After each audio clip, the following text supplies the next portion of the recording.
Hey, everybody, and welcome to another edition of the Brief Nerdity podcast. I am your host this week. I am Ryan. Joining me once again is my good friend Trent, Hello. and our favorite guest, TJ. Hey, everybody. This is my intro. That's your new intro? No, that was your intro. I copied you. Yeah, You, true. you were doing a little bit of Fonz there. I really want to see Ross's reaction to me calling you our favorite guest. Yeah, So. watch our other guests be upset now. Yep. Wow, me, your favorite? Thanks for joining us this week. We got a lot of good stuff to talk about. We're going to talk about Star Wars Celebration, which Trent and I will be attending this next week. We're going to be talking about the Defenders teaser that went out, a little bit of Ghost in the Shell, some upcoming releases, and that Thor Ragnarok trailer that launched today. Oh, yeah. But first, we're going to do something new. TJ came up with a kind of a new game / segment for us to kind of play at the beginning of a podcast or anytime we feel like it during a podcast, because it's our podcast and we'll do what we want, dang it. It's our party. So it's kind of like a round table, round robin sort of thing. So we're going to start off this week talking about our favorite Star Wars games. Now, the kind of rules of the game, we need to kind of figure out who goes first. We'll let TJ go first since he's our guest this week, and then it'll go Trent and then myself. But each person will name their favorite Star Wars game, and then it'll go on to the next person. And then until each of us have named our 3 favorite Star Wars games, except we cannot repeat an answer that has been said already. So if Dark Forces 2 is someone's favorite Star Wars game, the next person can't say that in any of their 3, and so on and so forth. So keep track of what's been said, and let's get started. So TJ, let's start with you. What is your favorite Star Wars game?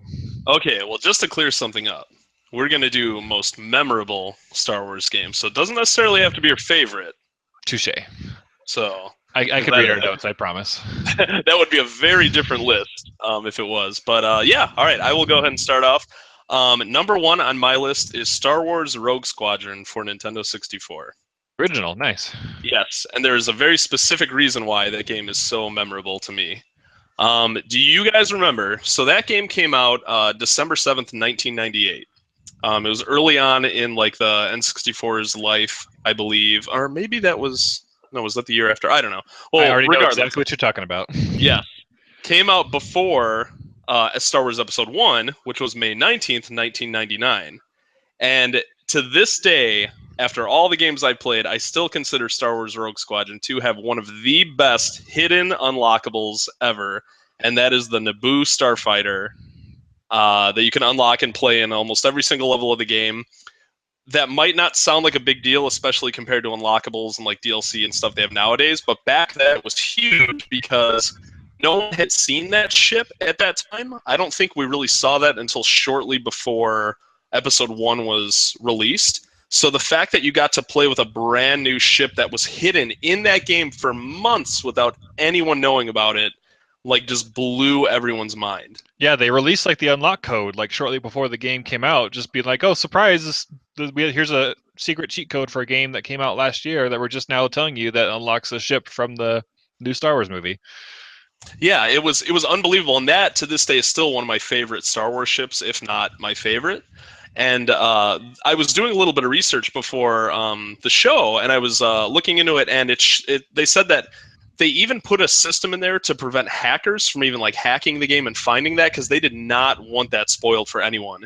Even the programmers that put it into the game, it was a very small team that programmed that in, they didn't even know what the code was to unlock it. That's how big of a secret it was. And the way the codes worked in that game, you'd type in a code, and if you put in like a legit code, R2-D2 would make a noise.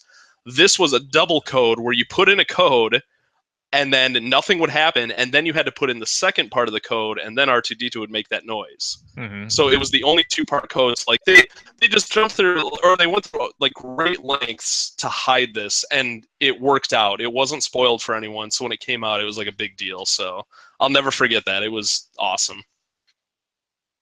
Yeah, it's so awesome. And it's a good game, too. So, yep. Yeah, right, so that's my number 1. Cool. All right, Trent, you're up.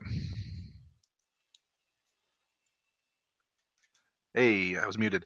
So I was preparing my favorite Star Wars games, and so now I'm like trying to decide if my list is still the same.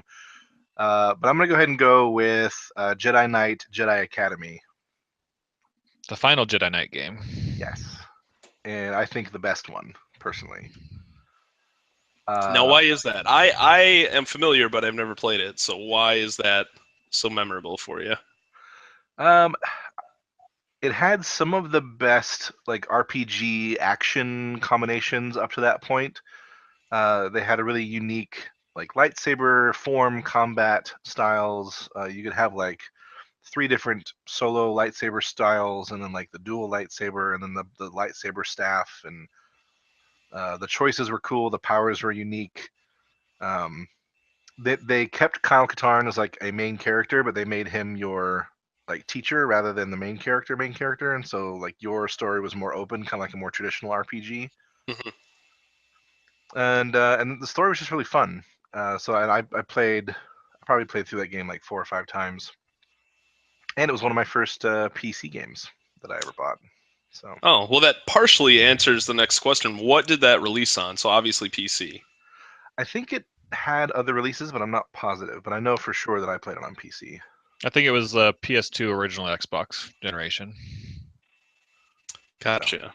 But Yeah, I 'cause don't think it got a GameCube release. Jedi Outcast did, but I don't think Jedi Academy did. No, it definitely didn't. I remember that was like back in the day. I worked at a Game Crazy, and yeah, when that came out, I remember seeing like, oh wow, the dual lightsabers and stuff. So I think that was like the big sell for the game. Yeah, it was really fun, and the lightsaber dueling with the other people you'd run into was really well done. Like the animation was great. Like the tactics, like there was this one move where you could like flip over the top of the guy and like clash lightsabers as you were doing it, and then be behind him, and it was fun.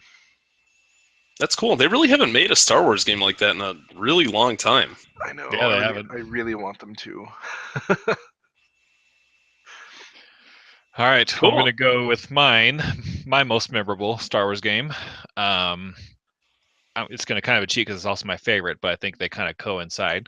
But I'm going to have to go with Star Wars: Knights of the Old Republic. Not only is it my favorite, Star Wars game of all time, it was made by BioWare and the same team that ended up developing Mass Effect, which is my favorite game series of all time. But and I don't want to get too much into spoilers here because I know a lot of people haven't played it, and there's rumors of a remake coming out that we'll talk about a little bit later. So I don't want to do anything like that. But as someone who was a Star Wars fan for many, many years, I'll probably go into that a little bit later too. I unfortunately never got the Darth Vader is Luke's father twist.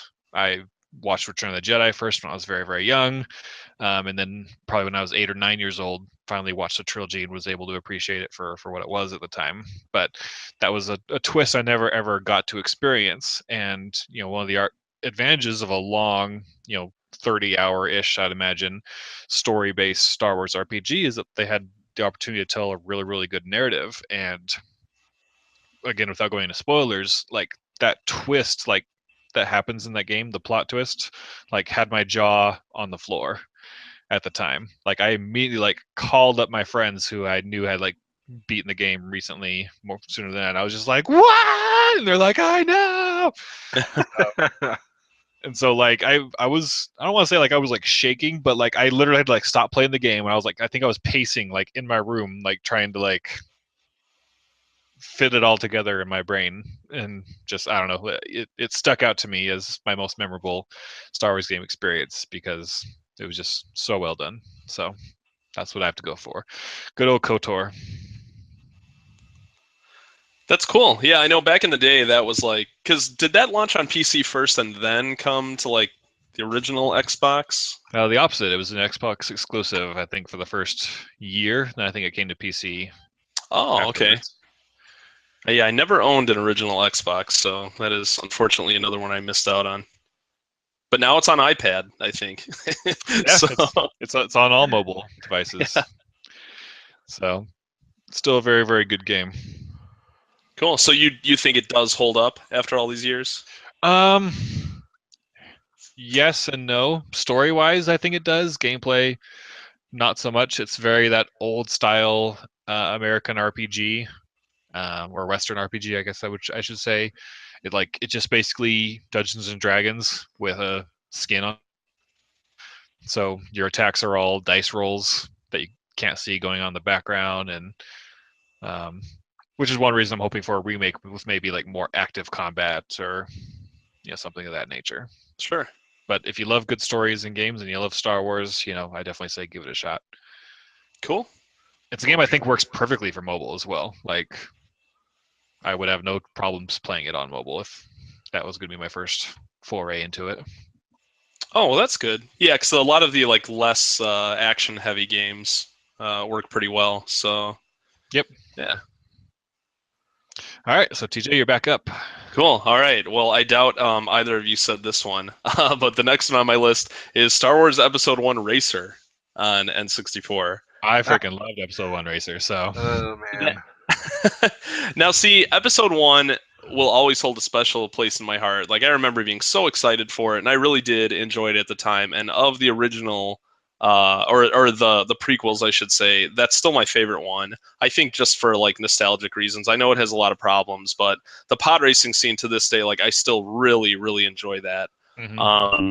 And yeah, that game, like, just the speed and everything. I mean, back in the day, I had an N64. I got a PS1 really late in the game. But yeah, like, there weren't really many games on the N64 that had that sense of speed, and like Pod Racer like nailed that. And the reason it's so memorable to me is because I refuse to play as any other character except Anakin. Like, you can unlock a ton of different racers, like all the different aliens and stuff. I never even tried another character. I was only Anakin. I like Ben Quadraneros. And it's funny because the racers would trash talk each other before the race, and they're just assuming that you would pick different characters all the time. But since I always picked Anakin, I had to hear so many times, "I can run faster than your pod racer." Like, that's all I ever heard. But that game, like, I remember, I only picked Anakin. I 100%ed it. I played it so much. I wish I knew how many hours I put into that game. And yeah, that's another Star Wars game where they haven't really made another one like it since. Oh, they made that PS2 one where There was Episode 2 Anakin. Super Bombad Racing, I think it was. No, they like made that. it. No, they actually made a pod racer. It was called Pod Racer Revenge, I think. It was. You are right. Yeah, That's right. it starred Hayden Christensen Anakin going back and doing pod races again. Wow. They didn't So. just do older Jake Lloyd. Nope. I can run faster than your pod racer. Yep. Oh, poor Jake Lloyd. Poor Yeah. Jake Lloyd. But yeah, so you guys played that? Oh, I played a ton of it. Like, Uh-huh. I unlocked everything in it and, tried to get gold medals or for whatever the equivalent first place was and everything. I loved, because a lot of people at the time, like some of my other friends who weren't big into Star Wars the way I was, where it's like, oh, it's just Star Wars Mario Kart. And I'm like, it's actually, pretty interesting. Like, the level Yeah. design was really unique. The ability to like have a career mode type thing where you level up your different aspects of your racer was awesome. Yeah, I liked it a lot. It was really fun. Yeah, cool. The best part of the game was when you're looking at the leaderboards and it had Watto in the background going the. I forgot about that. So it's good. almost as good as the Akbar's fish sticks from the sea. Big mistakey. Big mistakey. Good old Robot Chicken. You guys have to watch the Robot Chicken Star Wars to get what we're talking about, and I recommend it. It's one of the funniest things I've ever seen in my entire life, bar none. All right, Trent. Cool. Well, Trent, we're up. I'm going to go with a game that I don't know if either of you have played, but I put so many freaking hours into this. Star Wars Rebellion. And it's actually what Star Wars... They remade it, and I forget what it was called. Let me open up Steam real quick, because I've got it in my library. Empire at War was basically a remake and a reskin of Star Wars Rebellion. Really? I never knew that. Yeah. Same overall idea. It was a Star Wars galactic strategy game, and I was always the Empire because you could rush getting the Imperial class Star Destroyers and go in and crush the Rebellion system by system, and it was super fun. And it was kind of like Civilization-ish for Star Wars, and I put way too much time into that game. So Yeah, was that PC only? I take it. I think so. Yeah, it I don't definitely remember was. hearing about it anywhere else. But it was like when I think of really great, just like Star Wars games that I just sank a lot of time into. That one is really far up there. That's cool. And is that yet another game or Star Wars game that they haven't made one like that since? Well, no, I mean because the Empire at War was a pretty good remake of it. Although I didn't, they made some changes in the way that like Rebellion gets technology Mhm. in the new one, and I didn't like that as much. Because in the old one it was both research points, and in the new one the Rebellion has to steal technology from the Empire player, which means that no matter how good you're playing, you're always behind, and that kind of bothered me a little bit. Hmm. And they also made it a lot more kind of RTS in the battles.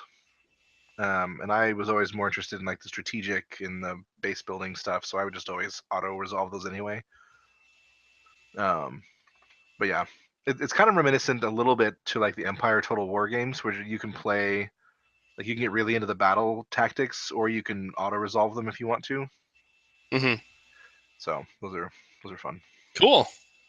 Yeah. Well, I'm glad we've made it this far already and haven't had any doubles or anything. That's That we good. know of. Dun dun dun. Yet. All right, I was gonna save this one for my last one, but I am legitimately worried that you're gonna pick it, TJ. Uh-oh. So I'm gonna go ahead and get out there. I could be completely wrong, but I'm gonna have to go with Star Wars: Shadows of the Empire on the Nintendo 64. No, I was surprised not that- going to say that. But I'm it surprised that ultimately wasn't. is. Yeah, I'm surprised that wasn't mentioned first round. If I'm honest. Yeah.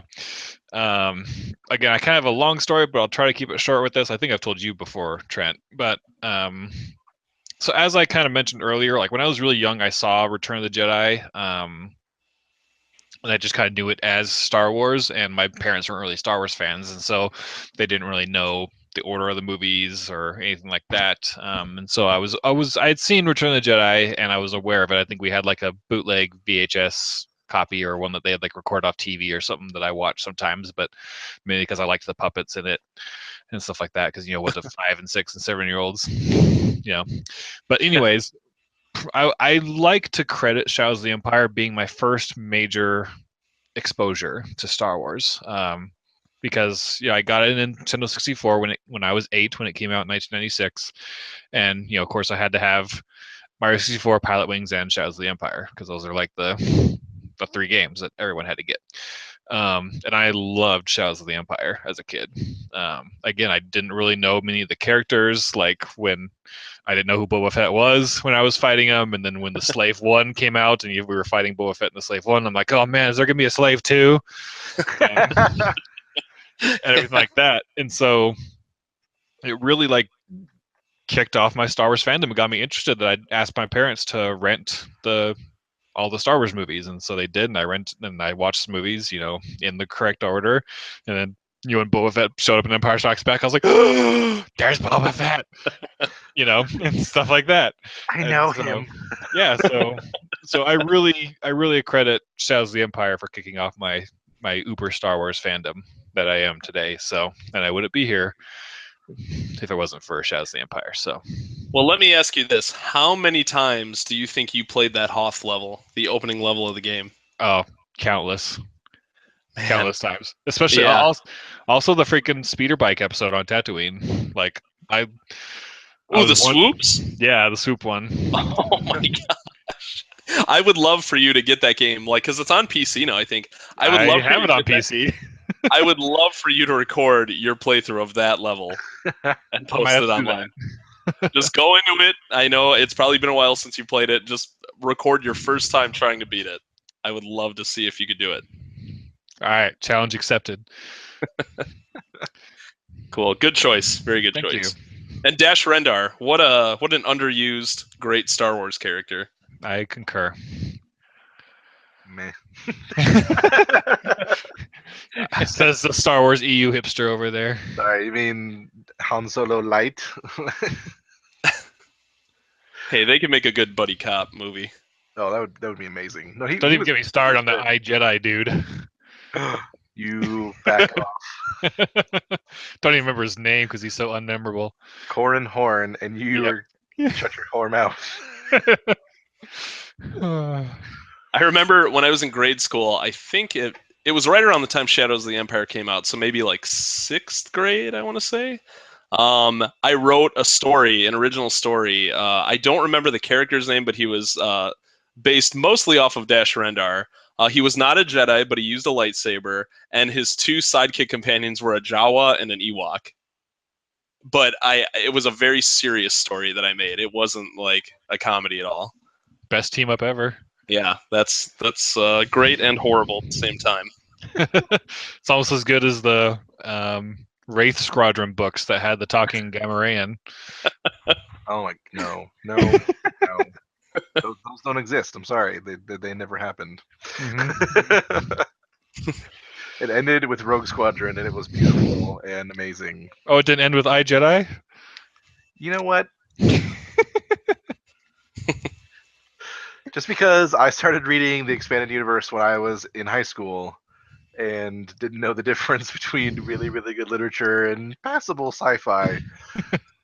I mean, because parts of the EU, we can all admit, are incredible, and parts of it are there. It's true. It's true. Like Won't deny it. Darksaber. I like Darksaber. Darksaber is way worse than I Jedi. It is. Gotta give me that. That whole range. Like, that was a dark time. Before the Empire. Oh, the Empire.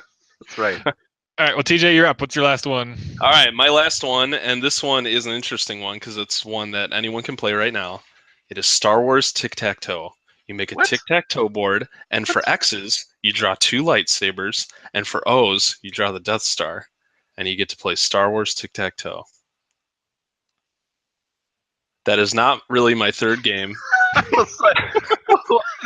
We were stunned in silence. What do I say to this? Yeah, no, my All right, real third choice. You got me. Good job. But I guess you really can play that if you want. If anyone listens to this and plays that, send us pictures, please, of the finished games. Man. But my real third choice is Lego Star Wars: The Complete Saga. Oh, Nice. man. You need to go back a little bit because a lot of people don't realize there are countless Lego games that have been released over the years. I'm a huge fan of the Lego games. Like, bought them all, played through them all, absolutely love them. But what made Lego Star Wars so special is Lego Star Wars, the original trilogy, or the prequel. I forget the exact name they called it, but that was the first Lego game of its kind. Yep. So when they announced Lego Star Wars, no one knew what to expect from this game. And everyone thought it was just going to be a throwaway kids game, but the humor and stuff that they did such a great job appealing to kids and adults. And the gameplay was simple, but not completely mindless. And just the amount of collectibles that you can find and characters to unlock. It was one of the first Star Wars games, and probably still to this day one of the only ones, where you can just mix like all the different characters from, those movies at the time. And just seeing Star Wars in a completely new light. And then they released the original trilogy later on, which was episodes 4, 5, and 6. But then ultimately, at one point, they released the complete saga, which combined all 6 movies into one huge game. They reworked some of the levels and stuff. But just having a Star Wars game with pretty much every major and even a lot of the minor Star Wars characters, even though it was in Lego form, it was still like really, really special. And there was just nothing else like it. Yeah, I remember when that first came out, and I was like, "This looks fun, but like it looks silly." Like I was worried that they were gonna like make fun of my like favorite franchise, but I think like I mean not only did it launch a hugely successful like game series, they were just super fun. Yeah. Yeah, absolutely. And what most people probably don't remember is that game came out before episode 3 was in theaters. I think it came out like a few weeks before. Yeah. So you can potentially play through the third movie before it was even released. So I thought that was pretty interesting too. They did a lot of that back with episode 3, that they really didn't care about spoilers at all. Like, because that happened, they released the episode 3, just the game. Just the movie licensed game. And I think like the novel came out like a couple of weeks. The novelization of the movie came out a couple of weeks before the movie. So like spoilers were everywhere. It was a dark time. Especially for people who couldn't watch it at the time. Yeah. Or who weren't supposed to. Wink, wink, nudge, nudge.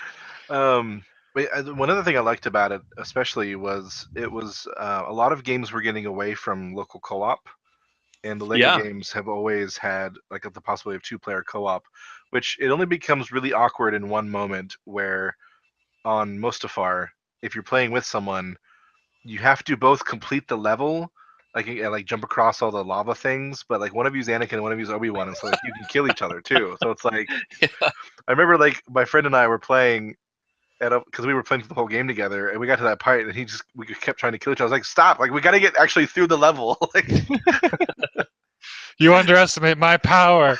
it's like, stop! I have the high ground already. Stop it. Nice. And it's funny to me too that like they can release Lego Star Wars: The Complete Saga, have all the content from all those movies, and then release a Star Wars Lego game based solely on Episode 7. Yep. Like it's amazing how they stretch it out. And I mean that's a really good game too. Don't get me wrong, but still to this day, none of the Lego games have nearly as much content as the Complete Saga. Oh yeah. Did you ever play the Clone Wars one? Was it any good?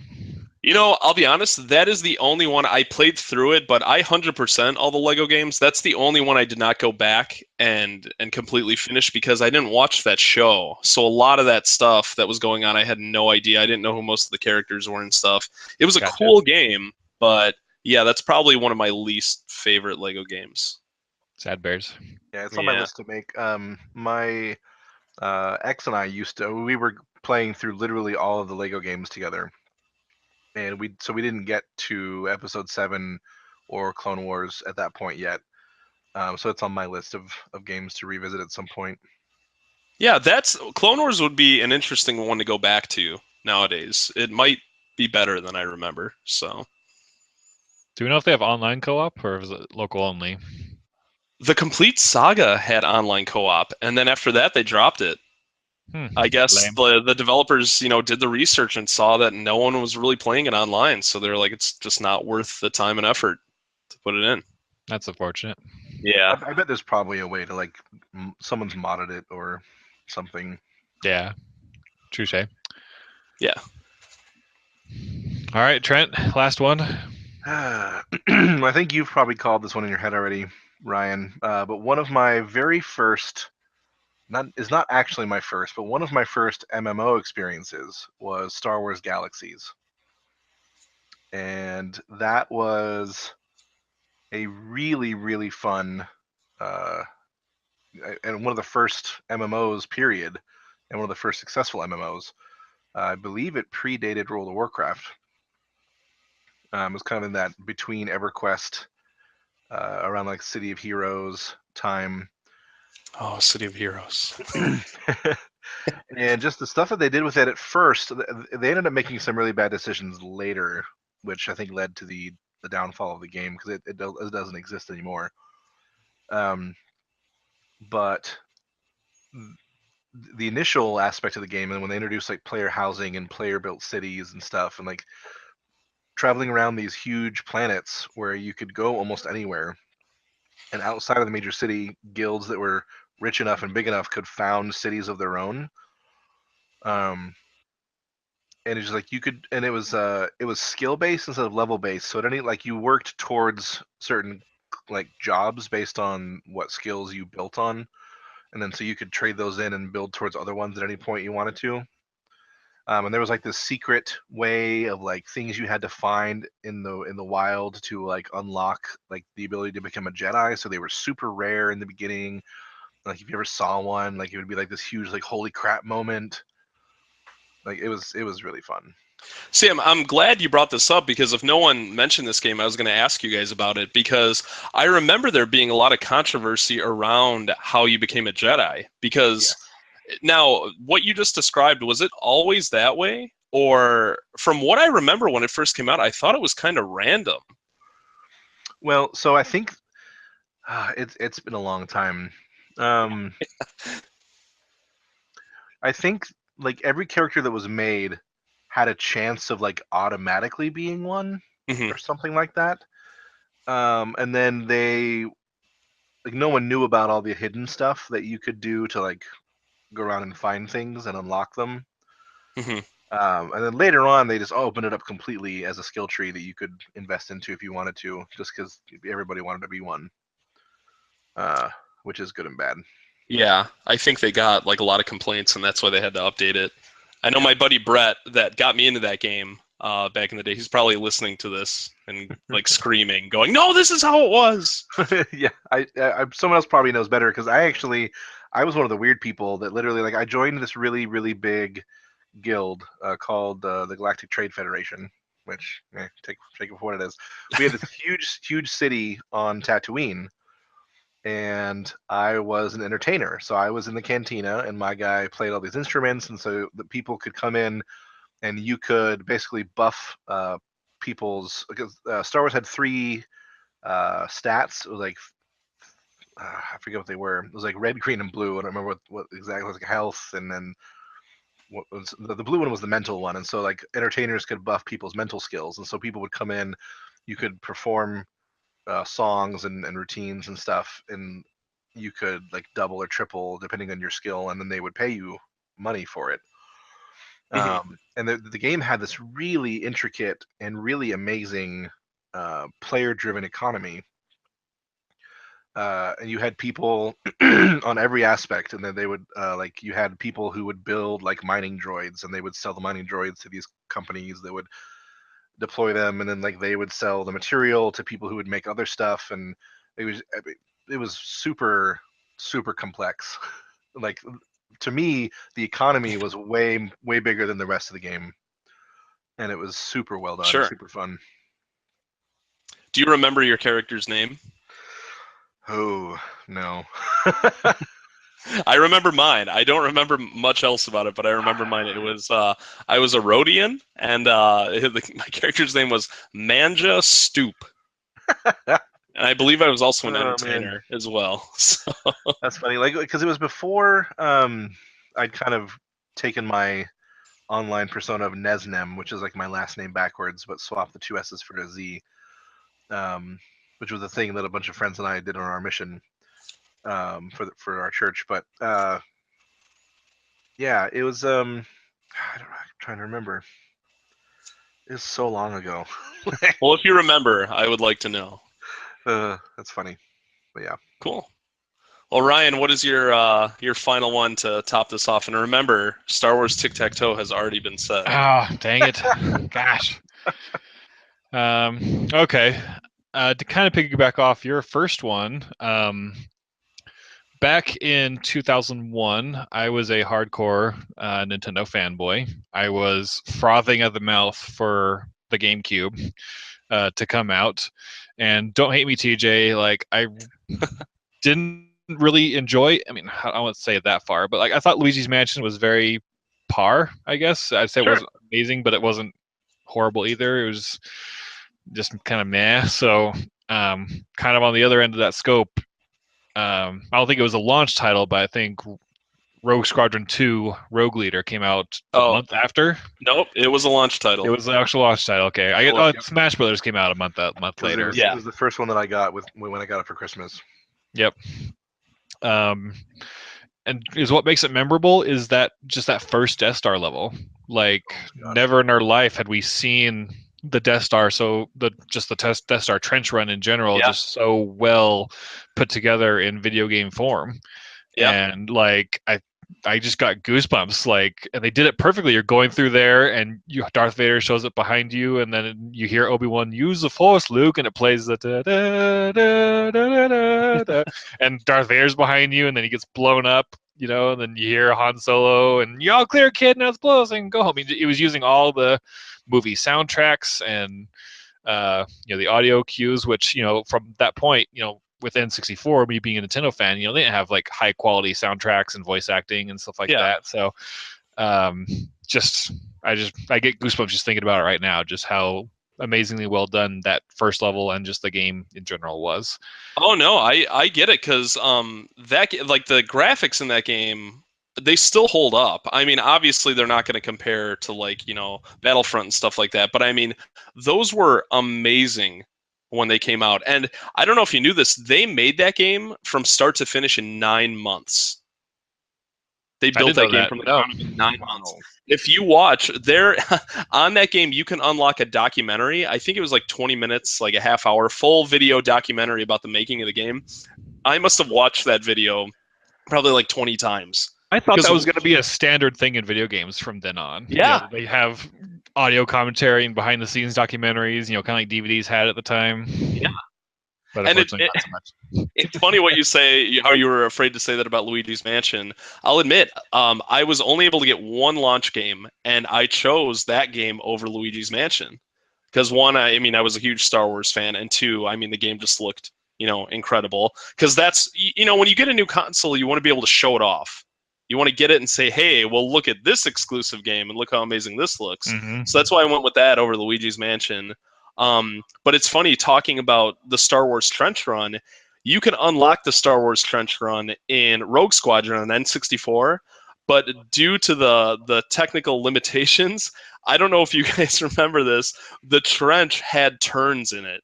You would go straight for so long, and then you had to turn right because the game couldn't handle that long of a stretch. And then, of course, and then the GameCube one, when it came out, that had the full-blown trench, and it was unbelievable. Yeah, my favorite level that I still remember to this day was actually the Endor Death Star fight. Being part of the wave of fighters that goes on and like takes on those Star Destroyers to like buy time for the ground forces or whatever. Like, it was so much fun. Like, you're literally like flying at this huge wave of fighters, and you're trying to like take on Star Destroyers and dodging things. It's one of the reasons why the most recent Death Star update for Battlefront was so much fun, because it kind of reminded me a little bit about that with that like destroying the Death Star part of that level. Yeah, man, it was so much fun. Yeah, I remember you could turn on like your targeting computer, and at the start of that level, I would always go first person and turn that on, and you just see like it seemed like hundreds of ships flying, like TIE fighters flying at you. Just I was such a nerd too, because I would be I would literally like I would turn and like fly in and like start fighting when I'm like, there's too many of them. I think we all did that. So good. Unfortunately, the sequel, I don't know how you guys felt about the sequel to that game, but it did it was very disappointing overall. I was so excited for it too, because it looked like it was going to be both on foot. I mean, it was on foot as well, but it was just basically going to be like the Star Wars trilogy of the game. Experience all the on foot stuff and experience all the flight stuff, and the first two games were just so high quality that my hype levels were through the roof. But in that second one, they added like on foot levels, like Jabba's sail barge, like where you're Luke and you're fighting and stuff. But the controls were so awkward because they wanted the humans to control like the ships. Yep. Yeah. So it didn't control like a traditional third-person game, and like that way you can get away with having just one engine and not have to worry about. Yeah.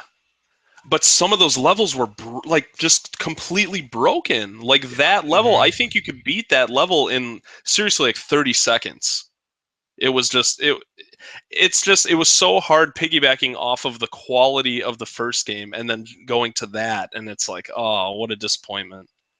Yeah, unfortunately. But I don't know if you guys remember this. In that second game, the whole first game was playable in co-op mode.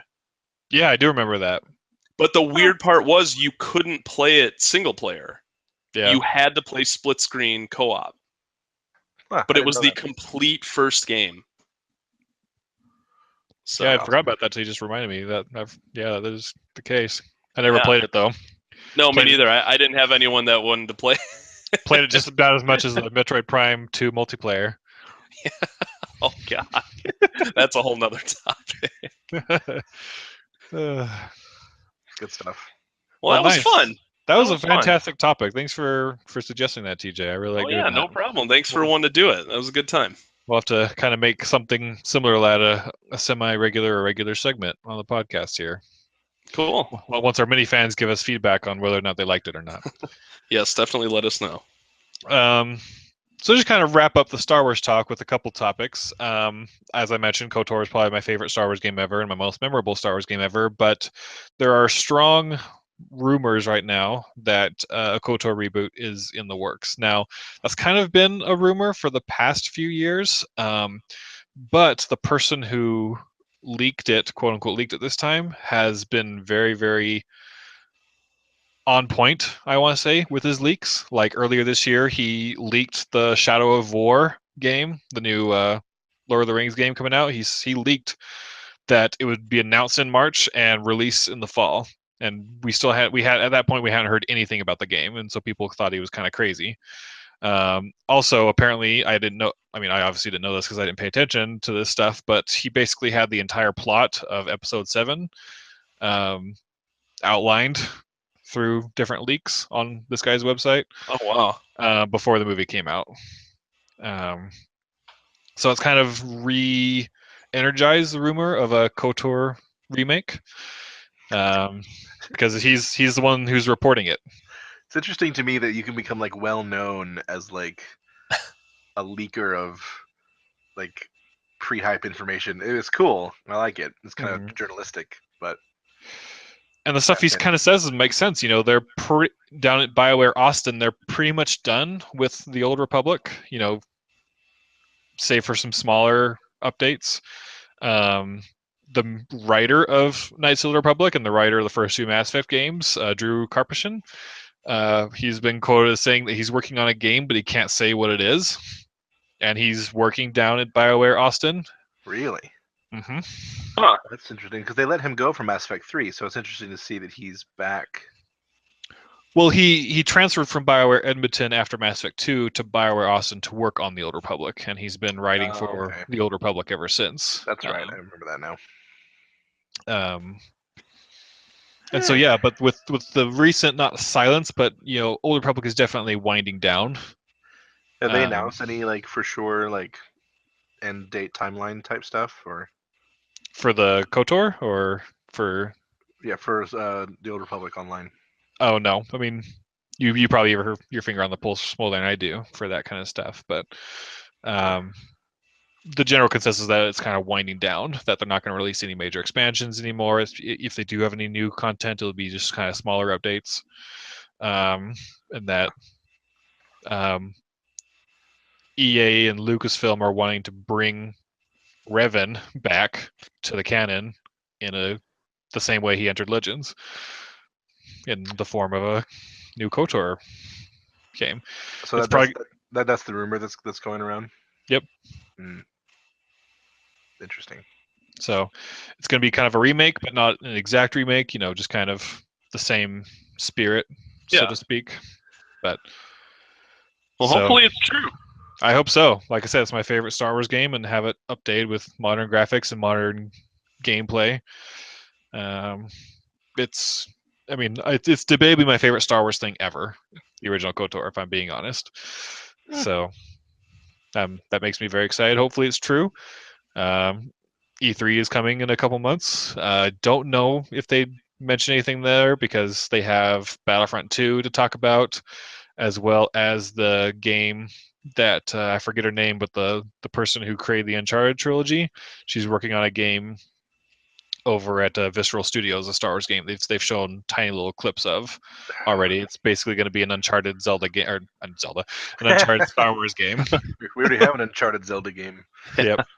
So with those two like in the pipeline, I don't know how soon we'll get it or anything or how soon they'll want to announce it, since a lot of companies are now tending to want to keep their cards closer to their chests and like announce a game and have it come out later in the year or something to that effect. But what do you guys think? Has Celebration ever announced any games? I don't think so. They didn't announce 2 years ago in Anaheim when we were there. They didn't announce Battlefront, but they definitely showcased it. Like they had a big panel for it, showed the first trailer and gameplay footage. Yeah, it was the very first time we saw gameplay was there. Yeah. Oh, cool. And that was like super secretive. Like we had to stand in line forever. They had this like enclosed like video room in the middle of the show floor that like you walked in and they closed it off, and they had people standing by the screen watching for anybody pulling out video recording Yeah, stuff. it was intense. It was very fun. Which they've also, I'm pretty sure they're doing that again this week for Battlefront 2. They've Probably. announced a big, well, there is a big Battlefront 2 trailer panel that's on the schedule.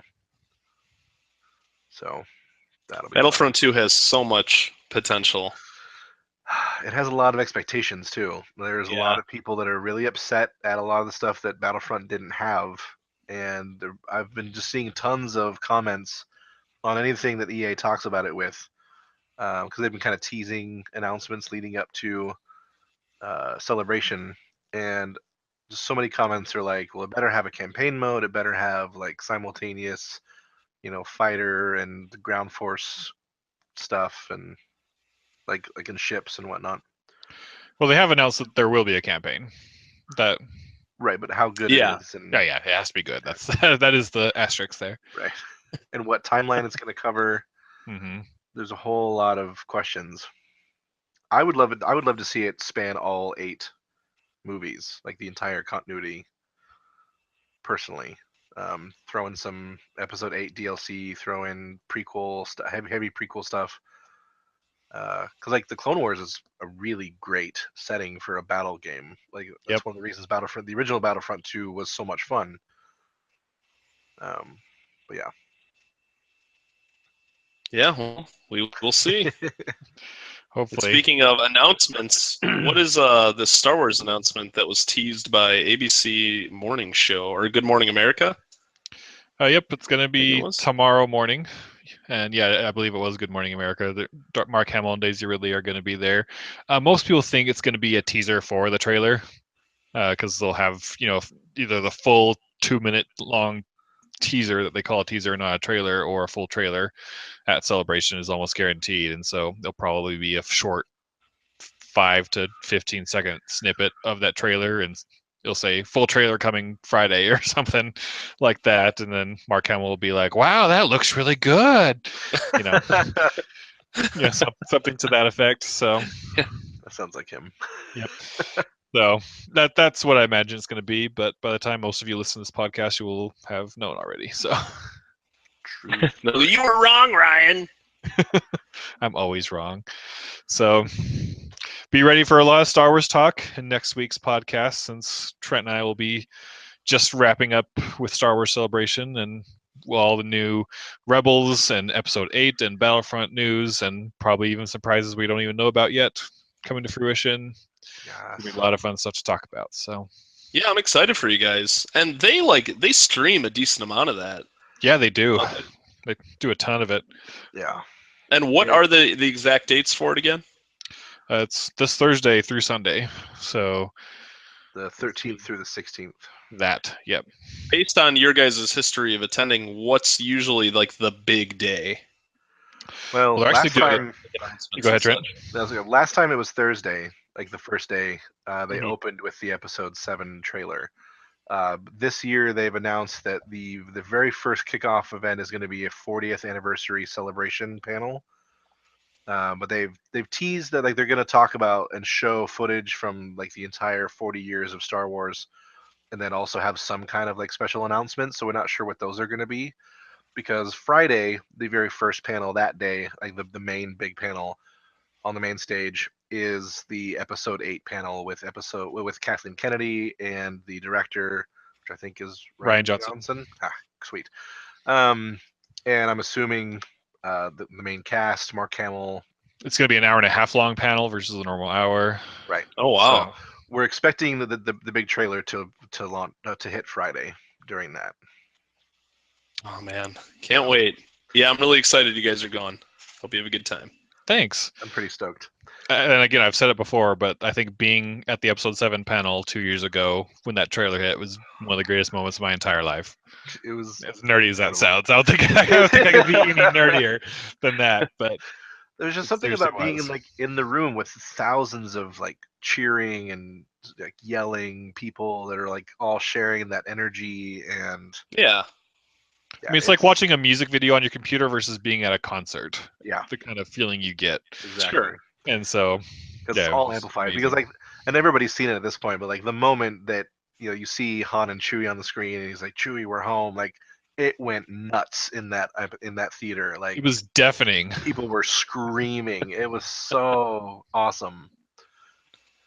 Anyway, I have goosebumps right now. yep, I'm excited for Friday. Ryan and I are both gonna have to camp out both nights into Wednesday night into Thursday and Thursday night into Friday to guarantee getting seats for those events. But it's gonna be totally worth Yeah, it. because they'll only hold like 4,000 people in the room where it happens in, and I'm sure there's going to be 100,000 attendees at the convention. So, Well, bring your Switches. yep. Oh yeah. I bought myself a case today. There you go. Mine arrived this week. I have a screen protector and a hard shell case sitting right over there. I bought myself a ginormous external battery pack. There you go. You guys are So, set. Good to go. I'm excited. And even just like some of the smaller stuff. Like I'm a big fan of the Fantasy Flight series of board games and tabletop miniatures and whatnot. They have like the Star Wars Armada, Star Wars Starfighter miniature battle games, and like they have the Star Wars tabletop role playing game under them right now, and they're doing so well with it, and they have a big panel kind of showcase thing going on as well that I'm excited to see. So it's gonna be that's great. awesome. So it sounds like Celebration really covers like everything Star Wars. It truly does. I mean, when you have basically a Comic-Con that it has one, quote unquote, one subject matter, that really can focus in and hit every aspect of the Star Wars fandom. Yeah, I've been toying around with the idea of getting a Star Wars tattoo this year. I'm not gonna lie. Nice. I don't know what, but they always have like a tattoo like section where you can go and like tattoo artists that specialize in Star Wars art are there, and it's pretty cool. You know what you should do? Get a tic-tac-toe board on my arm. You got it. Get that tattoo, that tic-tac-toe board, and let two of the biggest Star Wars fans you can find just play. I was going to go with the movie fanboys and get a giant thing of Jar Jar Binks and Jake Lloyd on your back that covers your back. Oh my gosh. No. Darth Jar Jar on my face. There you go. At those panels, do they have questionnaires? Can you ask questions? Usually, not the big ones. No. The big ones, no. They're more like theatrical events. But anything else, usually, yeah. Well, if you guys get to ask a question, be sure to ask if they've played Star Wars Tic-Tac-Toe. Done. And if they haven't, explain the rules. I'm going to ask that to the story group and see if it's canon. We'll see them playing it. Because that's their favorite question of all time is a story group getting questions of what's canon and what's not canon. You can see that they die inside a little bit every time someone asks one of those questions. Their job, so they get paid to do that. But all right, I won't disparage my fellow Star Wars fans, but some of the questions are silly. They are really very silly, but whenever they do that, I'm like, yeah, you guys are getting paid to basically control the direction of the Star Wars universe, so when That's true. I I don't pity them for getting some dumb questions every now and then. All right, so let's switch gears over to the Defenders teaser. We're about 6 days late on this one, but Trent, why don't you kick us off there? So I saw it on the Iron Fist Facebook page. They released a random 16-second video, and it's the 4 Defenders. They get in an elevator. There's a timestamp in the upper right-hand corner. There is an IP address in the upper left. It says the elevator says Midland Circle Financial, and they're going down. That's all you really know. The little Easter egg stuff is that the timestamp. So at one point, Jessica Jones turns around and to the camera in the upper corner of the elevator, and she breaks it, and then the timestamp freezes on 8/18/2017, and so everyone's like, oh, it's the launch date. The release date's going to be August 18th of this year, which is exciting. And then if you type the IP address into your web browser, it'll actually take you to a fake New York Bulletin newspaper website. And they have just a bunch of random stories about Luke Cage in prison and the return of Danny Rand and all this stuff like that. So it's pretty fun. I thought it was pretty cool. I love crap like that, honestly. Yeah. There's a lot of speculation because people, of course, people are trying to delve into like every single little thing, and so like Danny's wearing a suit, Jessica Jones is wearing her normal stuff. Um, Luke Cage's outfit is riddled with bullets. So I don't know if it's just the same hoodie that he's had for a while. But then the thing that a lot of people are drawing attention to is that Daredevil is not wearing his suit. Yeah, He's Yeah. wearing not. kind of just like a regular like overcoat over like a suit with like a bandana wrapped around the top of his head, kind of like he was at the beginning of season 1. So everyone's like, well, what the heck happened to his suit? So people are Yeah, wondering I about noticed that. that too. Yeah, I wonder what that's all about. Punisher did it. Now, do you guys think that they're going to be able to cram this storyline into the standard 13 episodes? Yeah, honestly, because I feel like a lot of the other seasons of these that are 13 episodes drag a little bit. Yeah, I agree. So I'm kind of hoping that it'll actually be perfect for whatever they end up doing. I think so Um, too. And neither of you have seen Iron Fist yet, right? Nope. I've seen the first few. Okay. So there's some really interesting, because we know that the Hand is involved in the Defenders series, and there's some really interesting developments from Danny Rand, because obviously the Iron Fist is like destined to destroy the Hand, like that's his purpose. And so we'll talk more after you guys have seen it, but it's there's some really interesting things that could happen as the main story of this, combined with the stuff we found out in Daredevil season 2. So I'm stoked. Yeah, I think, Ryan, last week you mentioned that you're going to watch Iron Fist closer to the Defenders release date. That's probably what I'll end up doing also. I mean, honestly, I'll probably watch it this summer when all the network shows are done and I don't have as much to watch. Because it's high up on my list. It's just right now I'm trying to catch up on all my network shows, and then like my favorite show ever, or at least its sequel, Better Call Saul, starts tonight. So it's like, Granted, it does. oh goodness. So too much shows to watch right now. But Yeah, there's a lot starting up in the next couple of weeks. so usually the summer for me is a lot. It's the time where I start new shows or catch up on shows I need to watch, like Iron Fist. So I'll probably get it done this summer. Or maybe I'll watch it while we're waiting in line at Star Wars Celebration, since we're going to be waiting in line for like a few days total. So, I'm definitely going to be preloading some shows on my tablet before I go, either for the airplane or waiting in line, especially the camp out portion. I don't know which shows, but Netflix actually has the ability to download some of their Yep. Netflix originals, which would probably include Iron Fist, I would imagine. Oh, yeah, that's right. I haven't checked it, so don't get mad at me if it doesn't work. But I was watching Daredevil season 1 at the last time we were at Celebration, because it came out like a week before or something like that. So oh, nice. I was still watching. I think you don't remember that? I was still kind of watching it on my tablet while we were waiting in line sometimes. But you had already finished it at that point, so Gotcha. I do not remember. that's all right. I was going to say, well, all this teaser talk, I think we need to discuss the Thor Ragnarok trailer that was released today. OMFG. It looks so good. Taika Waititi, I love that guy so much. Like, his movie What We Do in the Shadows is probably one of my favorite movies of all time. Just the fact that they gave him this responsibility, that trailer did not disappoint at all. What a just probably one of the best trailers I've seen in a really, really long time. It has such a different tone than the first two, which I think is really good, because I think Thor is probably the weakest entry of the Marvel universe right now. Yeah, I agree.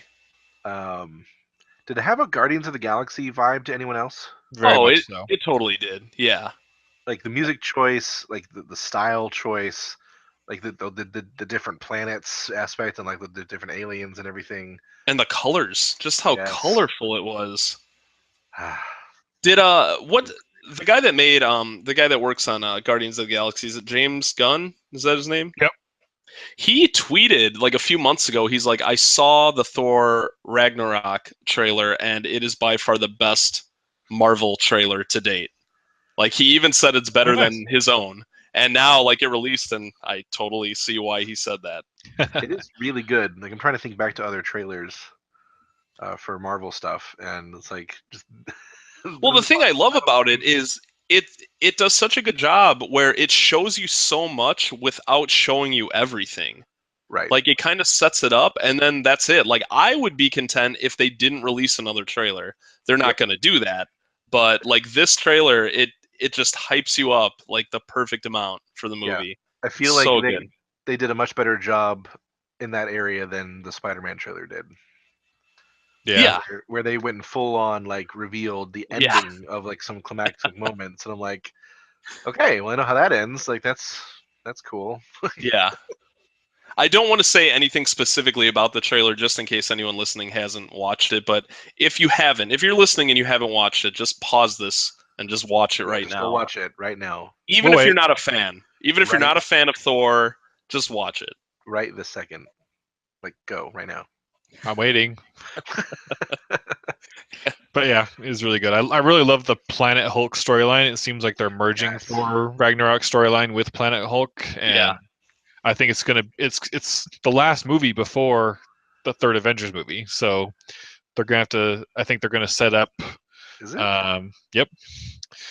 I think That's right. It is Wow. because it's Guardians of the Galaxy next, and then Spider-Man in the summer, and then Thor is November, and then Yep. I'm assuming Avengers is like May. So is Black Panther after Infinity Wars then? I think so. Yeah. That's exciting. Yeah. So Thor, I think, is going to be what brings all the aspects of the Marvel universe together. I mean, spoilers for the after credit scene in Doctor Strange. You know, who is he talking to? Yeah. And Doctor then, Strange. you know, with Thor doing his planet hopping road trip with Hulk, you know, I almost guarantee he's going to run into the Guardians of the Galaxy, and he's going to be the one that brings them into the Avengers fold for Infinity War. Yes, I would as put well. money on that. Yeah, there's so many things that I'm curious about, like how they connect with the end of Thor Dark World or whatever it was. That what it was called? Yeah. Yeah. Like wasn't Loki pretending to be Odin at that point? Yeah. Yep. Well, it So, like, doesn't look like it did him any good because right? from events in that trailer. So. So I want to know why that's going on. Why he's in the booth watching the gladiator fight with the other guy. Jeff Goldblum. Yeah, Jeff Goldblum. Whatever his name is, Jeff Goldblum. So we gave everyone fair warning. So if you haven't watched it yet and you hear something that you didn't want to hear, it's your fault. But Thor's reaction to Hulk coming out is just priceless. Yep. It's absolutely priceless. And the whole crowd is just silent, like, wait, what? Why is he happy? So good. That's my friend from work. Yeah, that's the line he uses. It's a friend from work. We know each other. Oh, so good. Yeah. That's probably my most anticipated movie of the year at this point. Yeah. Well, and the other thing that's really interesting that they didn't show is that we know that Doctor Strange is going to be a part of this movie as well. And he's nowhere in the trailer, which I think is awesome because I'm excited to see how he fits in. I wonder if cameo or not. I wonder if he does play a big role, if it'll be earlier on. Because I know there were those photos of them together, like filming in New York and stuff, and Thor did have his longer hair. So, okay. Yeah, I don't know. We'll see, but it's going to be good. It's going to be really good. Let's see. So, speaking of movies, I'm so excited. Speaking of movies, Ryan, you saw Ghost in the Shell, didn't you? I did see Ghost in the Shell. Have you seen it yet, TJ? No, not yet. All right, so since you haven't seen it, I won't spend too long on it. It won't be spoilery, but I'm not going to see it. That's okay. Well, I still won't be super spoilery, but I really enjoyed it.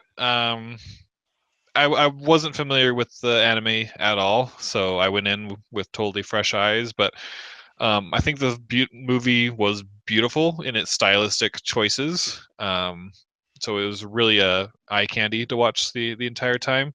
And some of the cinematography and fight scenes were really, really well done. And I thought the concept was a little bit tired, but it might not have been in 1995. But I think that even if it was, it still presented it in a unique enough way to where I was interested and invested in the characters. So, sure. From what I've heard from friends that have seen it, they say like all the whitewashing claims and such are kind of like thrown out the window once you actually see it. I agree. Kind of explain. Is that so? You do agree with that? Yep. And there's probably even a decent in-universe lore reason why Scarlett Johansson is a white person in the movie. That I think the excuse they have for it in-universe in the plot makes complete sense. Sure. So, Well, But unfortunately, the movie bombed. Though. could it Yep. could it have been done though with an Asian person instead? yeah. But again, that's kind of getting into spoiler territory. Well, I mean, like obviously you could change the story a little bit. I think the whitewashing claims for most people hinge more on just the casting choice and then writing it around that, versus like I think most people would agree. Like, sure, they made the story make sense, but I don't know. That is a good question you have, though. Could they have done it with an Asian actress and not have had to have made any changes? yes, they could have. But it wouldn't have. I don't know. This, in my opinion, it wouldn't have had as strong of a. Well, I think I get what you're asking, Trent. You're saying, like, did they make changes to adjust to them wanting to cast her, or if they would have just cast an original or an Asian actress, would they have not had to have made those changes? Right. I don't think the changes were made. I don't think there's any changes made to the storyline.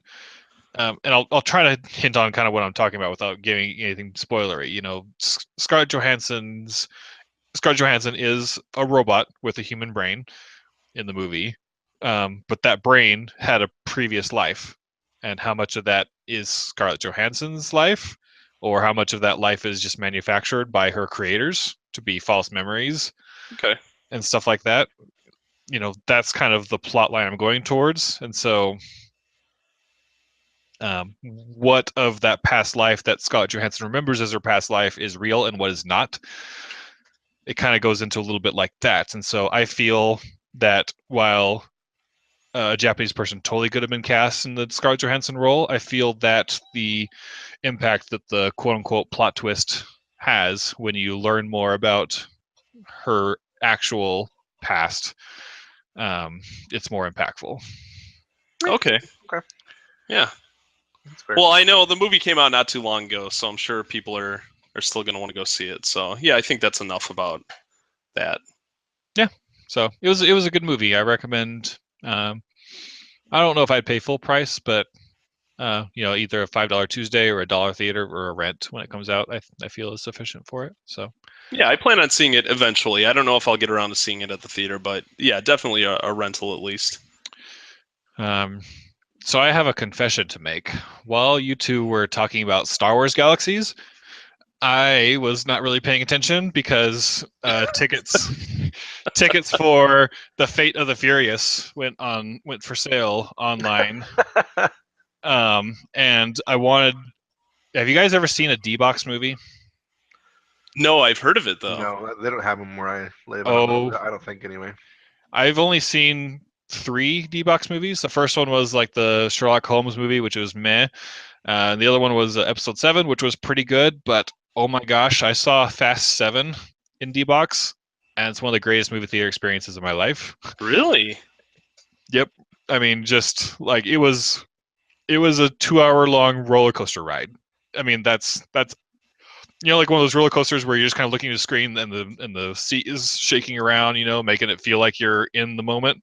Yeah. I mean, it's that, and I can't think of a better movie than the Fast and the Furious movies to experience something like that. And so when I went and saw Fast 7, I was like, oh, let's do this D-Box thing, and it was amazing. So unfortunately, I'm going to be in Orlando during the release of it, and it's kind of a movie I see with my brother. It's kind of like his favorite movie, and it's kind of a bonding thing that we do together. And so, but the cool thing about the theaters here is that the $5 Tuesday applies for any type of movie where you're seeing IMAX, 3D, D-Box, or whatever. So the tickets went on sale for the $5 Tuesday when we get back for Fast 8. Oh wow. Or Nice. Fate of the Furious, I guess I would say. So Too Fate, Too Furious. Yep. Reviews are coming out, and it's good. It's very, very good, apparently. Huh. I'm excited to see it. I was thinking I might go this weekend without you, I guess, but I don't know. We'll see. Sorry. You and Nick can go see it. I'll take Maggie. What now? Okay, there you go. We're talking about we got so much to do. We got to go to Harry Potter World. We got to go to no. that arcade bar that I was telling you about. It's the Yes. most magical place ever. If you guys are, oh, go on. I'm sorry, Trent. No, it's okay. I want to go. I want to go to Pulse one night, so we'll see how that works in. But If Ask you me guys go next week what it to, was called. if you guys go to Wizarding World, I'll have to send you an article I found online. My wife and I went for the second time this past October, and I found an article like all the different food and drinks that you have to try. So it's not just the butterbeer. Have you guys ever been to Wizarding World? I have. Yeah, they've added like a ton of new drinks and stuff, and some are definitely worth trying out, and even like some new foods and all that. So See, I went to the Three Broomsticks to eat, and I didn't really like it. So no, I'll have to try something else though. this is more of like not necessarily the meals, but just like the different like stops you can get like the drinks and stuff at. So Nice. You'll definitely send that to us. yeah. But I'll have to remember for next week what the bar was called. But if you guys are ever in Orlando, there's a bar there. It's a video game bar. It's like a $5 charge to get in, but there's probably 40 or 50 arcade machines that are set to free play in there, and not just like kind of crappy arcade machines, like good game arcade machines. Not only that, every single booth has a TV and a console with controllers hooked up, so you can sit there and just play GameCube at your booth. You're sitting there eating in. The bar itself has TVs like behind where the bartender is, and the bar, just the bar itself has wireless controllers. You know, you can sit there and play Smash Brothers at the bar. It's the most wonderful place ever. So if you're over 21 and in Orlando, I definitely recommend looking that place up. It's called Player One. That place, yes. Cool. Player One video game bar. Mm-hmm. So well, not to get off topic, but I do want to mention this since we're talking about cool arcades. If you guys are ever in the Chicago area, have you guys ever heard of Galloping Ghost Arcade? Nope. Galloping Ghost Arcade, probably one of the coolest arcades you could ever go to. It's $20 to get in. All the arcades are set to free play, but they have over 550 arcade games. So, like, seriously, you name it, they probably have it. I've been there multiple times. That was actually part of my bachelor party for my wedding a couple years back. And man, it is just awesome. The environment's not the greatest because it's so like cramped in there and it gets a little warm, but just being able to play pretty much any arcade game you can think of, awesome. So Galloping Ghost Arcade. Very cool. It's pretty awesome. So I decided to find out where the nearest D-Box theater is to me. And apparently, inexplicably, it is in Columbia, Missouri. How far away is that? I don't know because I've never had any wish to drive there. It's probably, I don't know, it's halfway to St. Louis, so it's 2 hours-ish. But, yeah, it's probably too far. Yeah, I say there's like 10 theaters that are in like a 20-minute drive for me here. I'm just going to see it here. But I'm sure these are answers to questions that all of the viewers and listeners were dying to know. Heck yeah. All of you in Columbia, Missouri, you should go see Fate of the Furious in D-Box. That one guy in Columbia, Missouri, hey, this applies to me. I like how he sounds like the teenager on The Simpsons. Hey guys. That's how everyone in Columbus, Missouri sounds. Oh snap! Shots fired. So yeah, you got me thinking about that D-Box for Fast and the Furious because I think we have one like maybe like 45 minutes from here. But if it's really that good of an experience, I say 45 minutes is well worth it. Honestly, Okay. if you're planning to see Fate and the Furious, I say get a group together and see if they do a $5 Tuesday. If so, you know, they might be on sale now because, like I said, my local theater just put them on sale like an hour ago. So, but even so, if it's not for $5, it's well worth it in my opinion. all right, cool. For Fast and Furious. So speaking of other things that come out this week that I'm going to have to put off a little bit because of the trip to Star Wars, which I'm not really complaining about. It's a trip to Star Wars. But a game I've been looking forward to for over a year is coming out, Yooka-Laylee. Woohoo! For those who don't know, Yooka-Laylee is made by the same team, basically, who made the Banjo-Kazooie and Banjo-Tooie games, and it is a spiritual successor to the Banjo-Kazooie games, which I loved. Yeah, is this still one of the most successful Kickstarters? I'd say At so. least gaming-wise? Yep. Along with Star Citizen, I think, technically. Oh, yeah. Shovel Knight, and what's the Tim Schafer one? What was that? Broken Age. Broken Age, yep. Yeah. So those are the only ones come to mind. I'm This is glad the you one didn't that list Mighty Number 9. That was anything but a success. No, there was that one that I couldn't pronounce properly, like Shinmue or something like that. Oh, Shinmue. Shinmue. Shinmue. A Shimboe, a Shimboe, a Shimboe. But yeah, there are Mighty Number 9 backers that still have not gotten the content that they were promised, like the physical rewards. It's unbelievable. Yeah, it's ridiculous. And I'm proud that Yooka-Laylee has been the only Kickstarter I've ever donated to. Oh, so you did do the Kickstarter? I did. My name will be in the credits.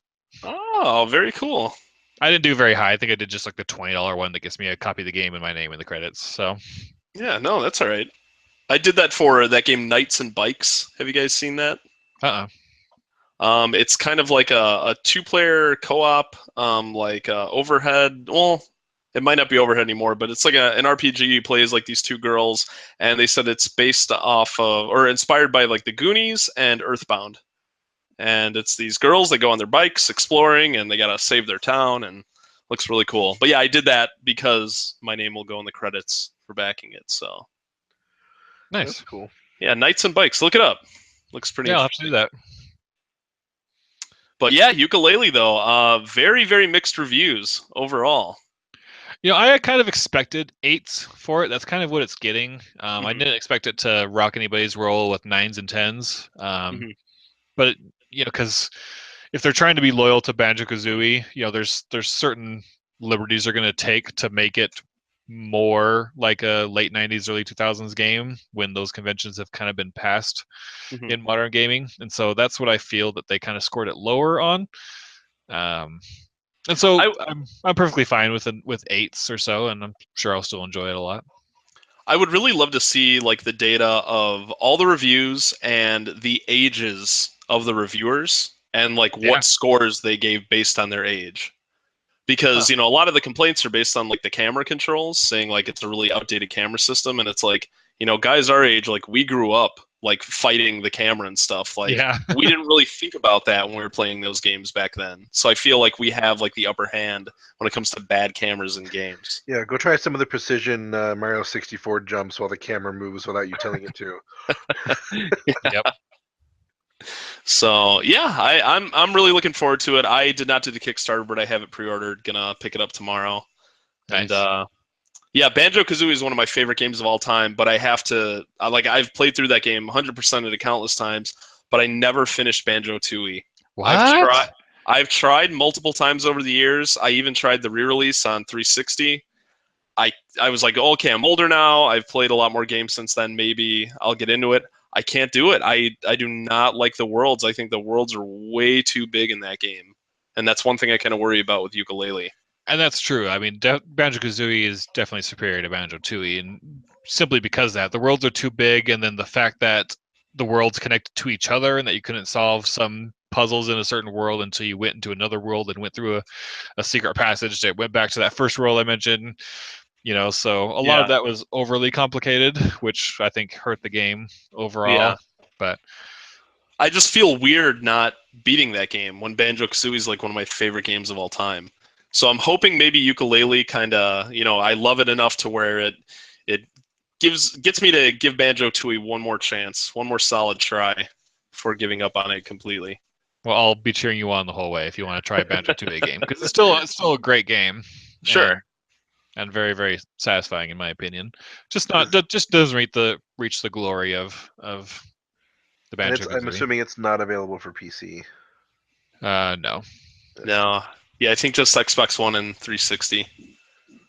But see, I'm one of those. I was a very loyal Rare fan back in the day. Like, I'm a guy. Obviously, I love Nintendo. I prefer Banjo-Kazooie over Mario 64. I prefer Diddy Kong Racing over Mario Kart 64. Oh wow. I really, So- really enjoyed Diddy Kong Racing. Yeah. The So- the flight aspect was super fun.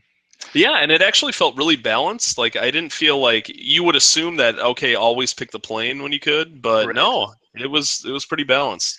You guys want to know how big a dork I am? How big of a dork are you? I think we know, but Yeah, I'm just making it worse for myself. You're So such a dork that you get goosebumps when you think about the old Rogue Squadron game. Yep, it's true.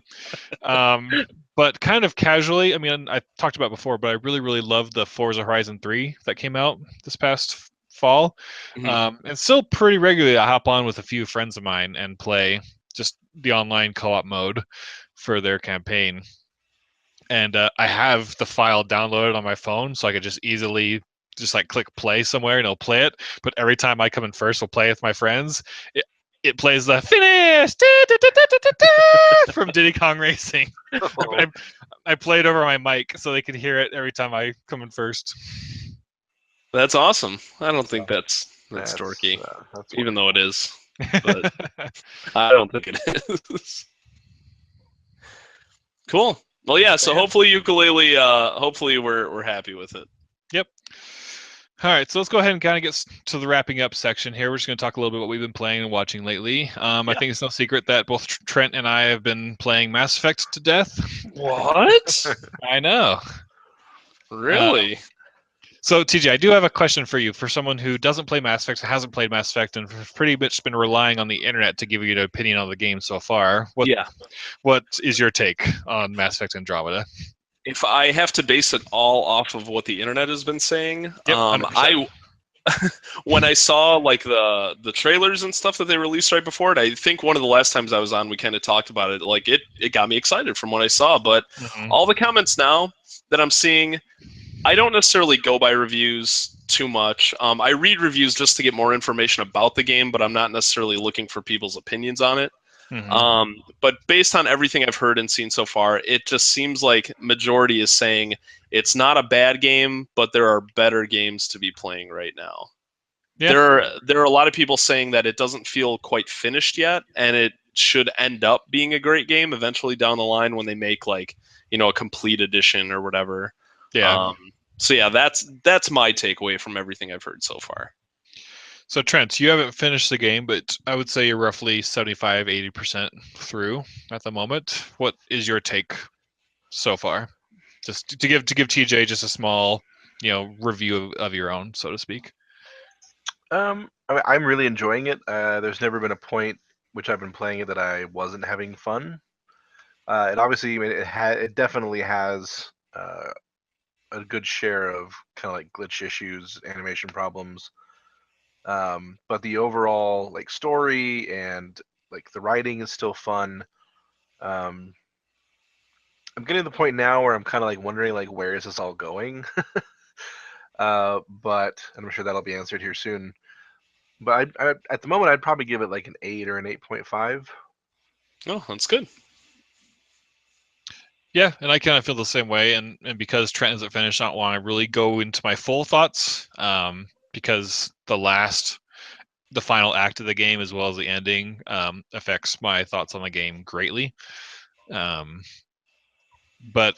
I guess I'll say to kind of close it out that I feel it's a worthy addition to the Mass Effect series, and I'm happy I have it, and look forward to future updates and future DLCs and continuing to play the hell out of multiplayer. Cool. Well, coming from you guys, that means a lot. So it's not that when I said earlier, I don't really look for people's opinions. I should rephrase that. I don't really look to strangers' opinions. I'd rather, hear my friends' thoughts. So Yeah, and for me, like a lot of the stuff that I've seen and read, and we've talked about this a little bit before, but it's kind of just become like a bandwagon and like a meme to dislike the game. And a lot of the people that have issues with it take things way out of context. yeah, I could see that. Just to make fun of it and to like point fingers at it. Like they'll take the most ridiculous bugs and make it seem like it's happening all the time. Things like that. So Oh, sure. Well, look at that that Assassin's Creed trilogy and that one like meme that was going around of that one bug where that Yeah. random NPC, and it's like, everyone's like, oh my gosh, this game is so buggy, and I'm sure there were a lot of other bugs, but I don't think that happened to everyone. So We're looking at my Origin page right now. I've played it 117 hours. oh And it's been out for 3 weeks, almost. Yeah, I'm at Wow, 64 hours. It tells me I'm at 50 percent total, but that includes like all the side stuff that I may or may not get to. wow, And yeah, that's more than I played Zelda actually. I finished the game at 97% completion. Oh, So I have a few side quests left to do. Nice. cool. Yeah, it's a good game. So yeah, I mean, obviously, I'm frustrated because it does feel like that they kind of released an unfinished game, and they are taking steps to make it better. Like they've already released like animation patches and multiplayer updates and stuff like that, and so like they're working on it. But, like so much of me is just frustrated that a lot of this stuff should have happened so long ago. Yeah, well, Or it I think cannot. they had to push the game out before the end of EA's fiscal year, which ended in March at the end of March. So, Yeah, and as unfortunate as it is, and it sucks for us, the consumer, we can talk about it in our full debrief thing next week, but or 2 weeks from now, since next week probably more Star Warsy, right, 2 weeks. or 3 weeks, depending on when Trent wants to finish the game. So, I won't have time to play it for the next week and a half, so we'll see how it goes. if only it came out on the Switch. I know I can take it with me and play on my on the Switch on the plane. And my Yeah. laptop is definitely not play it, so that's not going to happen. Yeah. Um, TJ, tell us what you've been playing lately. Oh, sorry, did I cut you off, Trent? no, you're good. I was actually about to ask TJ because I saw him post something about Lego City Undercover, and I'm really excited to see how he thought about it or what he thought about it. Oh, yeah. So, I guess talking about Switch, that's mainly what I've been playing.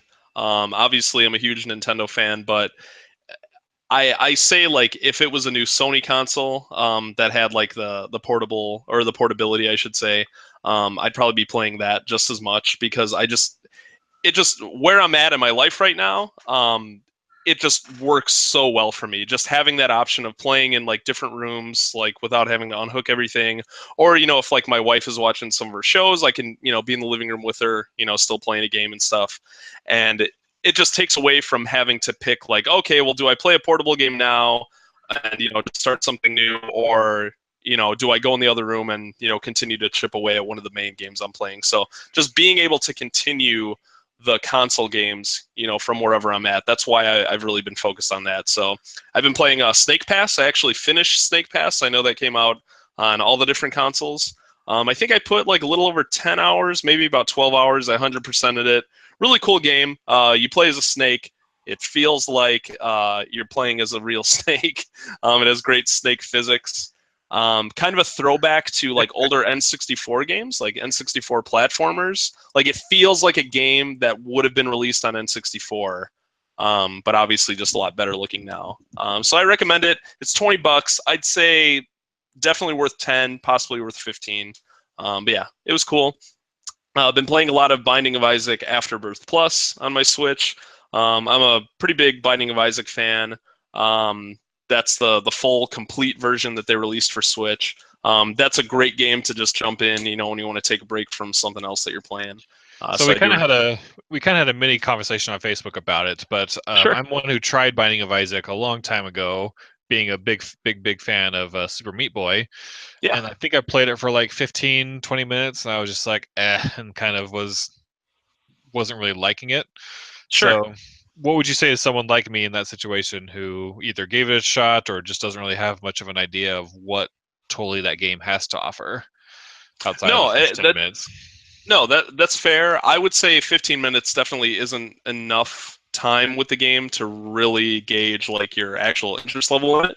I would say putting a few hours into it. After that, you can kind of tell like if it's a game for you or not. I definitely would not recommend it to everyone. Gameplay mechanics aside, just focusing on the story and the aesthetics, it's very weird. Probably one of the weirdest games I've ever played. Just the overall like religious like themes and stuff like that. It's very weird. I don't even want to get into like the story of it, but as far as the gameplay goes, it's one of those games where I've had to look up a lot of stuff online. There are a lot of hidden things that you would never really figure out on your own until someone told you about it. So once you see that and like kind of how the mechanics work and how to find like hidden rooms and stuff, it gets a lot better. But yeah, it's just one of those games where you either really like it, it hooks you, or it doesn't. And if it doesn't, that's totally fine. So I would say give it a little more time if you get the chance. But if you play it for like an hour or two and you're like, yeah, I'm still not feeling this, probably best to move on to something else. Oh, cool. I think I'll give it another chance at some point. Yeah. Because I wasn't that crazy about it at first either. And then after playing a few hours, I'm like, okay, I feel like I understand this a lot better now. And then I got hooked on it. So, yeah. But Yeah, I I guess went on Steam. I think I got it on like a Humble Bundle at some point. So need to throw it back in and try again. Yeah, it's worth giving it another shot. But yeah, I guess the last main game I'm playing, Lego City Undercover, that also came out on PC, Xbox One, PS4, and Switch. Playing it on Switch. I 100%ed Lego City Undercover on Wii U. It was a Wii U exclusive a few years back. I mentioned it on the show before a long time ago, but even playing through it again, I forgot a lot of it because it's been a while, but it's still one of my favorite games of all time. It's definitely somewhere in my top 20 games of all time. I think the humor is just, there's so much voice acting and it's just so well written. Like if you're a fan of the Lego movies, you would absolutely love this game. Like it feels like you're playing a Lego movie. Nice. And since it doesn't have, since it's its own original unique story, it didn't have anything tying it down, so they could just go wherever they want with it. And just the characters and stuff, like it's one of the few games that genuinely makes me laugh out loud when I'm playing it. And there's a ton of content. I guess to sum it up, it's Lego Grand Theft Auto, but you play as a cop. So nice. It's well worth it. And it's co-op now too on the console. Yeah, that was really the main addition that they added. It is full co-op right from the get-go. You both kind of play as like, just the second player plays as like a clone of the first character, so that character isn't really added to the story or anything. But you can customize your characters however you want and get like all these different abilities, so you don't look identical. But yeah, I don't know if you guys were planning on picking it up before you go to Star Wars Celebration, but if you weren't going to focus on Zelda, it is an awesome portable game to have, and it will keep you busy for a while. Nice. All right. I think we'll just wrap it up with, I said that already, but wrap it up with shows we're watching. I'm fully caught up on Flash, and I guess Legend of Tomorrow had their season finale. I didn't really realize that until I was like halfway through the episode. I was like, oh, I think this is the season finale. So I think they're done. Boy. But I'm not quite caught up on Arrow yet. Very, very excited. Again, that Better Call Saul is starting today. Sad I haven't been able to watch it yet because I'm doing this podcast. Yep, and I'll go to bed right after. But yep. But I'm very, very excited about that. And then even though it's over a week ago, the fact that Rick and Morty released their season premiere on April Fool's Day kind of is an April Fool's joke. But like, it's funny, like it came out and I like texted like a bunch of my friends being like, oh, Rick and Morty released their season premiere, and they're like, sure. I'm like, no, for real. I'm not joking. It's not April Fool's. Their plan worked perfectly then. Yep. And even because that season premiere, like the actual premiere date isn't until the summer, right? Yep. Like it's still a long ways away. Yep. And then we don't know this, and we probably won't know until the main season comes out, but I think they're trying to pull a very meta April Fool's joke on us, because the way the Rick character acted, especially at the end of the episode, it was very what seemed like out of character for him. And so we're wondering if they're going to be pulling a larger April Fool's prank that, that episode wasn't real or it didn't happen. And people have pointed out like other small inconsistencies in the episode, and it's not like it's inconsistencies like they just made a mistake in making it. It's the way they make that show. Anything like that, if it were true, would be very, very intentional.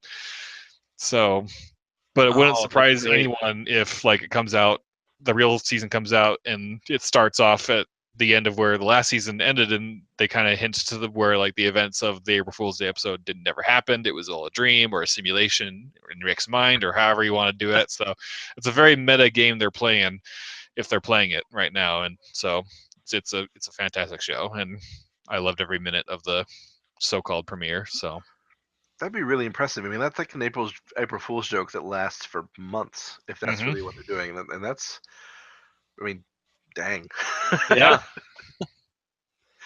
I need to Well, watch that show. I've heard so many people talk about it. There's some of my friends that's like their favorite show, and I haven't even seen like a single episode, but I've heard nothing but great things. it's so good. Like, I don't want to overhype it too much, but like I kind of did the same thing. I'm like, okay, I'll give this a shot. And I watched the pilot, and the pilot is just okay, I would say. And I was like, I don't really see what the big deal is, but like the second episode, I was like, oh my gosh, this show. Can you stream it anywhere? I'm not sure. I'm sure you can on Adult Swim somewhere. Okay. And that's kind of another thing with the April Fool's Day, like on like your TV guide or whatever for your satellite or cable or whatever, it had the normal Adult Swim lineup that night, but they just played that episode back to back to back to back to back until midnight. And even when they allowed you to stream it on Adult Swim, like they stopped it at midnight. You could only watch it on April Fool's Day. It's no longer available to stream, and they're not playing it in reruns or anything like that. Kind of go also along with the April Fool's Day potential joke they're playing on us. So, but yeah, it's a good show. I recommend you both check it out. It's only 2 seasons right now, and I think only like 12, 13, 14 episodes in a season. So, and so just a half-hour animated comedy, so you could easily get through it quickly. Oh, okay, good. So I found out that it's not on Netflix because I looked just now, but apparently Red vs. Blue is, which is fun. So. Oh, nice. Yeah. So Trent, what have you been watching? Yeah, what are you watching? So I finished Rebels season 3. I don't know if we talked about that last week or not. So I'm totally caught up for Rebels. I'm excited for the Rebels panel this Saturday. Yeah, I think it's on Saturday. So that's exciting. The Expanse season 2 is almost done. I think it has 1 or 2 episodes left. I've been watching the new season of The Amazing Race because I'm addicted to CBS reality shows and I love it. And this season is really fun. TJ, I don't know if your wife likes that show or not. Wait, I'm sorry. Which show? The Amazing Race. Oh, The Amazing Race. No, surprisingly, she doesn't. She's into all those shows like Survivor. I know you watch Survivor. Like she's watched that since season 1, and I've been watching the past couple seasons with her. But she said, Amazing Race, it's a little too stressful for her. Oh man, yeah. So that's a whole new season. The twist this year is that instead of like their normal thing of like couples that know each other, it's just like complete strangers that are paired together in the first episode. Oh god. Oh man. So it's really interesting. Some of it's working really well. Some of it is a hot mess. Both of which make good television. So I guess it's working. So yeah, I'm excited. Those are kind of the ones I'm on right now. I'm completely behind on like everything else, but so yeah. Well, I know this season of Survivor, the tribal councils have just been insane. Yeah, ridiculous. They've done a really good job. I asked my wife, I'm like, has it ever been this way? She's like, no, no, it hasn't. So, It's funny. I asked Trent the same thing, like last week. I was like, because I haven't watched it in several seasons now, and I was like, have tribal councils changed recently? And he's like, no, this is totally brand new. well, there was one a few weeks back where like they all got up and just started whispering to each other. And Yeah. Jeff Probst is sitting. I think Jeff Probst is fantastic. By the way, he's such a good host, and just the look on his face, like witnessing that, he was probably so happy. Yeah, that's good stuff. So that's what I've been watching here lately. Take us home, TJ. Yeah. What have you been watching? Sure. My wife and I, we watched that show 13 Reasons Why. It's a Netflix original. It premiered, I want to say, like a week ago. Yeah, I don't know if you guys are familiar with it, but I saw the main actor is the kid from Goosebumps, and he's been in some other stuff, but I like that kid. And so I was like, oh, okay, what's this all about? And then I saw the reviews started rolling in, and people were saying it's really good. So basically, it's about this teenage girl. It's based on a book. This teenage girl commits suicide, and she leaves these cassette tapes for the people that kind of caused her to commit suicide. So it's kind of like a murder mystery in the sense of like who done it, but she committed suicide, so no one actually murdered her. Wow. the first couple episodes, like, you're like, okay, this is interesting. You're getting used to the characters, and it doesn't seem like anything that special. But as the show goes on, and like by the finale, it's a show that really like stuck with me after, especially like the final episode. Really emotional. And I was talking with my sister about it, and we both agree. We feel like any teenagers that are like currently in high school, or any parents with teenagers in high school, or any kids in school should watch it, because it really kind of opens your eyes to like the different ways that you can bully someone.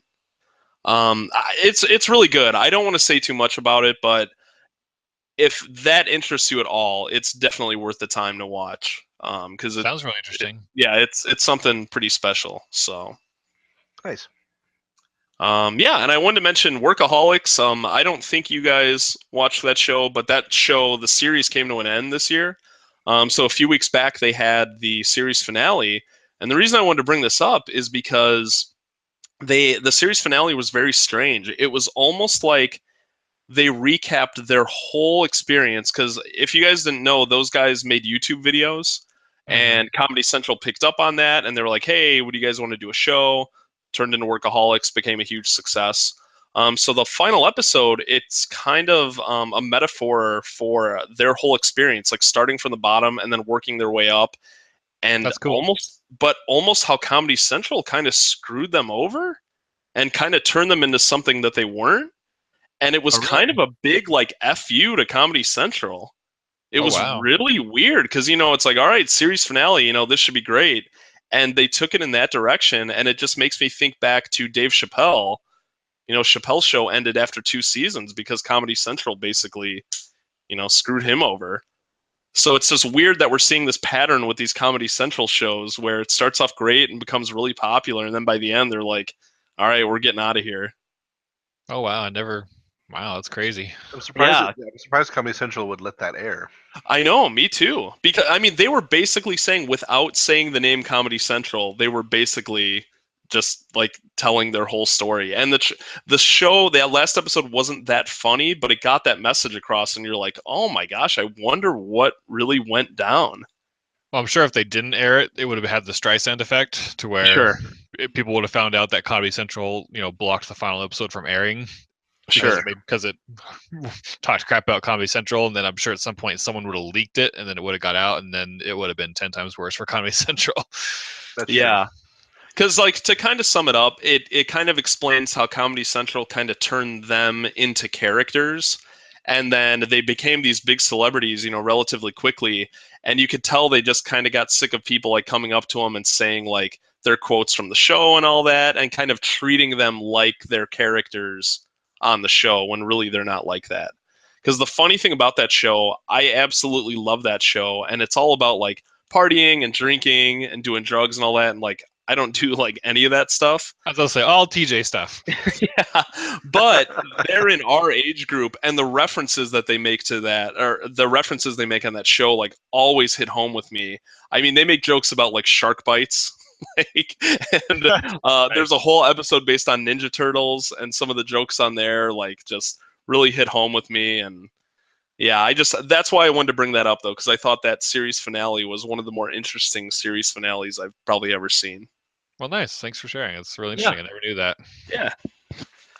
So on that note, I think we better wrap up. We're pretty far over time here, because we always seem to have things to talk about. Well, when you have your favorite guest on the show.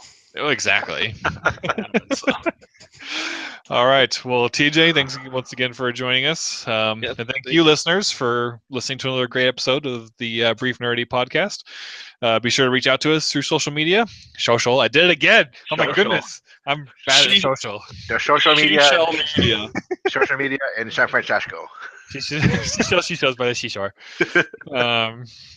But social media was a great way to get a hold of us. We've had one fan email us so far, which was great. We read that last week. So be sure to email us if you would like to get a hold of us. And we'd like to answer your questions or talk about whatever you'd like us to talk about. So feel free to do so. And go leave a rating on iTunes. And definitely that. Yes. If you're planning to be at Star Wars Celebration, say hi. Don't know how many of you are going to be there, but if you're there, we'd love to hear from you. So I think that's it. Thanks a lot, everybody. Have a good one. Good night.